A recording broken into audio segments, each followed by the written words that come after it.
It happens fast, not in an hour-long temptation, not in some dramatic collapse where you can blame a bad day or a spiritual attack that came out of nowhere.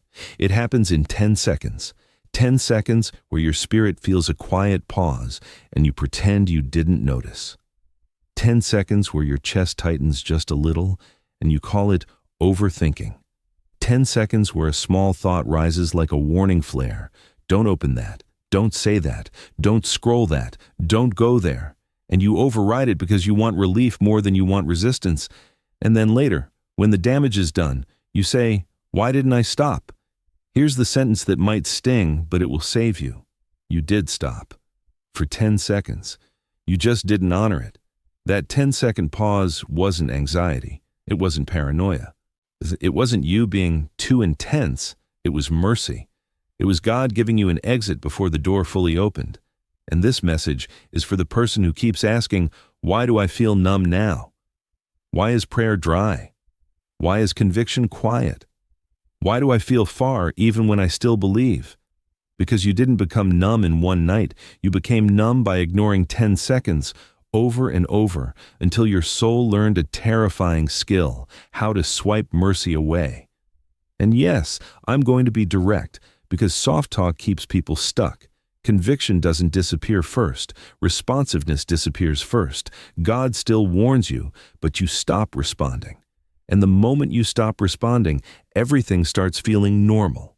The sin feels normal. The scroll feels normal. The secrecy feels normal. The excuse feels normal. The just tonight feels normal. The numbness feels normal. And that is the danger, not that you fell again, but that you're starting to stop feeling the warning that used to protect you. So let's pull the curtain back. Because the enemy doesn't always need to drag you into darkness. Sometimes he just needs to get you to ignore the light when it flickers. The 10-second. Mercy. What it actually is. You know the moment. You're about to click something you already promised God you'd stop. You're about to open a conversation you already know leads somewhere. You're about to scroll just a little, even though you're tired and alone. You're about to say something sharp because your pride is hot. You're about to do the warm-up that always becomes the fire. And then it hits. A pause, a hesitation, a tiny "this isn't you" feeling. A sudden awareness. If I do this, I already know where it ends. That is not weakness. That is not religious guilt. That is not you being dramatic. That is the Holy Spirit doing what Jesus promised he would do, warning you, guiding you, pulling you away from what will wound you. But here's the problem. You've trained yourself to treat that warning like an inconvenience, like a notification. And what do we do with inconvenient notifications? We swipe them away, we silence them, we mute them, we turn them off. And when you do that long enough, you don't just mute the notification, you mute your sensitivity. That's why some people don't feel convicted anymore. Not because God stopped speaking, because they stopped responding when he did. So now your soul is like a smoke alarm with the battery removed. The fire still destroys, but the warning is quieter. And you call that peace, but it's not peace, it's numbness. The truth most people miss. You're not losing at the big moment. You're not losing at the final decision. You're losing at the first override. Because sin rarely starts with a roar. It starts with a warm-up, a small compromise, a tiny door cracked open, a harmless, just for a second. A private moment where you keep access, and inside that first moment, God usually speaks. Not loudly, not dramatically, but clearly enough that you can't say, "I had no warning. You had 10 seconds. You just didn't honor it." And I'm not saying this to shame you. I'm saying this because it means you are not hopeless. If the battle has a warning window, it has an escape window. If the fall is predictable, it's interruptible. If mercy shows up early, you can win early. And you don't need to be a superhero to win early. You need a system, a plan, a trained response. Because the people who break cycles aren't the people who feel stronger. They're the people who stop negotiating during the 10 seconds. Why you keep ignoring it, be honest. Let's be real. You don't ignore the 10-second warning because you hate God. You ignore it because you're tired, because you're lonely, because you're overstimulated, because you're hungry for relief, because you've been holding it together all day and now you want a shortcut comfort because obedience feels like work in that moment and disobedience feels like relief, not joy. Relief. And relief is seductive when you're drained. That's why you keep saying, "But I don't know what's wrong with me." Nothing is wrong with you in the way you fear. You're just trained to override discomfort fast because modern life trained you. If you feel uncomfortable, scroll. If you feel restless, distract. If you feel anxious, escape. If you feel lonely, numb. If you feel bored, stimulate. So when conviction shows up, it feels like discomfort. And your nervous system, trained by years of quick comfort, wants to remove discomfort immediately. So you override. Not because you're evil, because you're trained. And training can be undone, but only if you stop treating the 10 seconds like a minor detail. Those 10 seconds are not a small moment. They are the doorway of your future. The spiral. Nobody talks about ignoring mercy. Trains your heart to stop feeling. Let me explain the spiritual math. God warns you. You ignore it. You cross the line. You feel regret. You apologize. You promise. You repeat. Most people think the cycle is about the sin. But the deeper cycle is about response, because every time you ignore that warning, you teach your soul something. You can survive without obeying quickly, and that becomes your default. So now the warning still comes, but you've trained yourself to delay response. And delayed response becomes weaker response, and weaker response becomes rare response, and rare response becomes numbness, not because God abandoned you. Because you kept overriding him like a background notification. That's why you can still believe, and yet feel distant. And distance isn't always rebellion. Sometimes distance is just unchecked repetition, and you can reverse it, but hear me. You don't reverse numbness by waiting for feelings to return. You reverse numbness by responding again. Responsiveness is the fire starter, not emotion, not hype, not fear. Responsiveness. The enemy's favorite strategy. Turn your warning into overthinking. You feel the pause, and immediately your mind says, "You're being too serious." It's not that deep. Just for a minute. You can stop any time. You'll pray after. God understands. You're tired. You deserve this. It's not even the big thing. That's the trick. The enemy doesn't always get you by offering a massive sin first. He gets you by getting you to disrespect your own warning system. By getting you to call mercy paranoia. By getting you to call conviction religious guilt. By getting you to call wisdom extreme. And if he can make you feel silly for obeying early, you will keep delaying until you're obeying late. And obeying late is hard. Obeying early is simple. That's why this message has one mission: teach you how to win inside the 10 seconds. The 10-second rule that changes everything. Here it is. Simple, practical, real. When you feel the warning, when you feel that pause, do not debate, do not negotiate, do not test yourself. Do not sit there thinking, maybe I can handle it this time, because the warning window is short and momentum grows fast. So here's what you do. Freeze. Speak. Move. Freeze. Stop your hand. Stop the motion. Stop the click. Stop the scroll. What? Stop the sentence before it comes out. Speak. Say one sentence out loud, not in your head. Out loud. Jesus, I feel the warning. Help me obey now.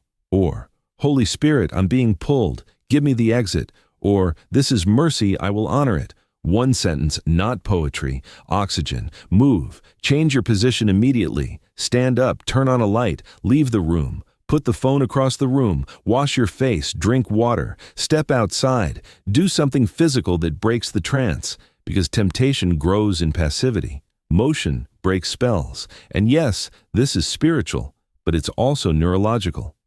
Your body movement interrupts the loop. It tells your brain we're not going down the same pathway. That's why people who win consistently don't just pray. They change location. They break patterns physically. They stop feeding momentum, because momentum is what makes sin feel inevitable. And the 10 seconds is where you break momentum while it's still weak. Why saying it out loud works, and why silence keeps you stuck. Temptation loves silence, because silence keeps you drifting. Silence keeps you alone in your head. Silence lets the lie sound convincing, but speech breaks agreement. When you speak, you drag the moment into the light, you interrupt the private storyline, you expose the lie. That's why some of you feel powerless, because you fight in your head while your body keeps moving toward the door. No.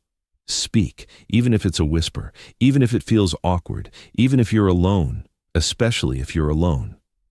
Say the truth. This is my warning. This is mercy. I'm not negotiating. The part that will offend. Your pride. But save your life. If you keep losing, it's not only because you need a stronger no.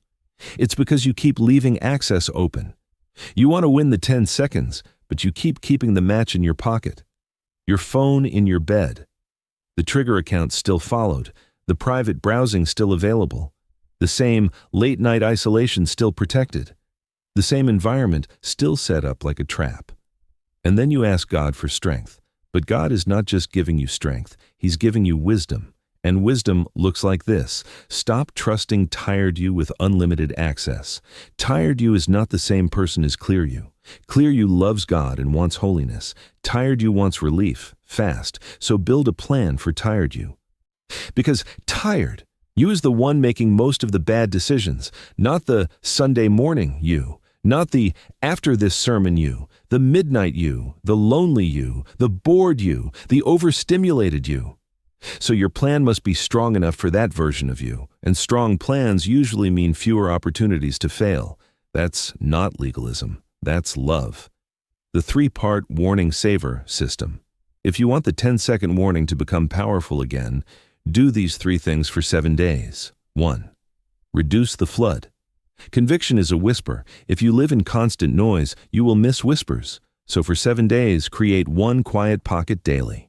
15 minutes, no phone, no videos, no background noise, just a calm window. Not because you're trying to be religious, because you're retraining your ability to hear. Drew 2, remove one major access point 1, not 10. One thing that makes falling easy.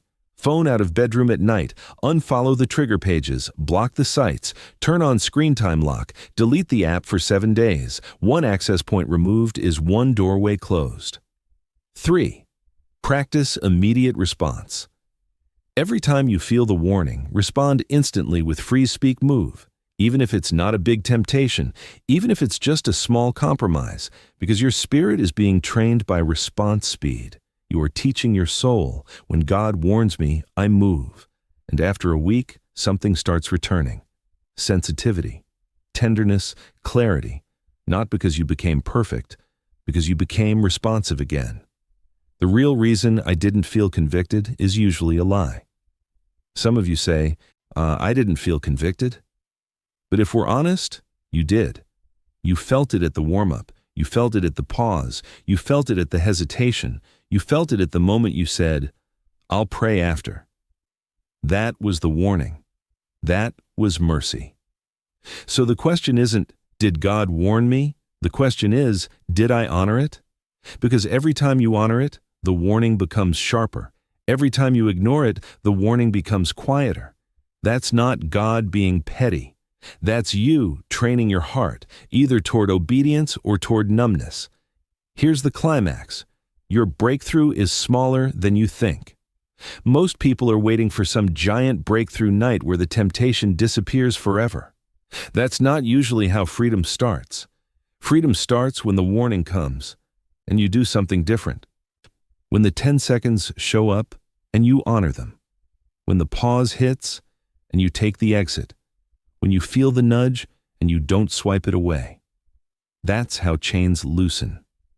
Not in one dramatic moment, but in repeated early obedience. This is why your breakthrough is not at midnight. Your breakthrough is before midnight. It's in the small moment you keep ignoring. Because that small moment is where God gives you a door. And your future changes when you stop calling the door overthinking and start calling it what it is, mercy. Tonight's action plan, do this exactly.